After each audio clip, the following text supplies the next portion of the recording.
નમસ્તે મિત્રો, આપ સૌ સાહિત્યપ્રેમી વાચનપ્રેમી મિત્રોનું ઓડિયો ગુજબુક્સમાં સ્વાગત છે. અત્યારે આપણે વાંચી રહ્યા છીએ વર્ષના પ્રત્યેક દિવસ માટે એક એમ 365 સુંદર સંદેશાઓ સાથેનું આ અદ્ભુત પુસ્તક ઉઘડતા દ્વાર અંતરના. જાન્યુઆરી 19. તમે જાતે બદલાવા તૈયાર ન હો ત્યાં સુધી આધ્યાત્મિક રીતે વિકસવાની આશા ન રાખી શકો.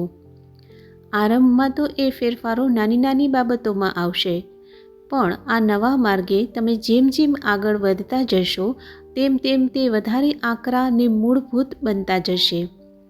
કેટલીકવાર જીવનને તદ્દન નવા ઢાળમાં ઢાળવા માટે ધરમૂળથી બધું ઉથલપાથલ કરી નાખવાની જરૂર પડે છે, પણ તમારામાં એ હિંમત હોય અને જે પરિવર્તનો આવી રહ્યા છે તે ઉત્તમોત્તમ માટે જ છે એવી દ્રઢ પ્રતીતિ હોય તો કેટલી ઝડપથી તમે એ પરિવર્તનથી ટેવાઈ જાઓ છો એ જોઈને તમને જ નવાઈ લાગશે.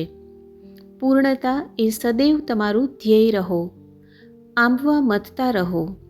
દેખીતી રીતે અશક્ય લાગતું હોય તેને પહોંચવા પ્રયત્ન કરતા રહો. સમજદારી અને શાણપણમાં વૃદ્ધિ પામતા રહો. કોઈ દિવસ ક્યારેય જેવા છો તેવા રહેવામાં સંતોષ માનીને બેસતા નહીં. હંમેશા કંઈક વધુ શીખવાનું હોય જ છે. આ જીવનમાં હંમેશા જ કંઈક નવું અને અદ્ભુત શોધી કાઢવાનું હોય છે, એટલે તમારી ચેતના અને કલ્પનાને વિસ્તારી એને માટે જગ્યા કરો.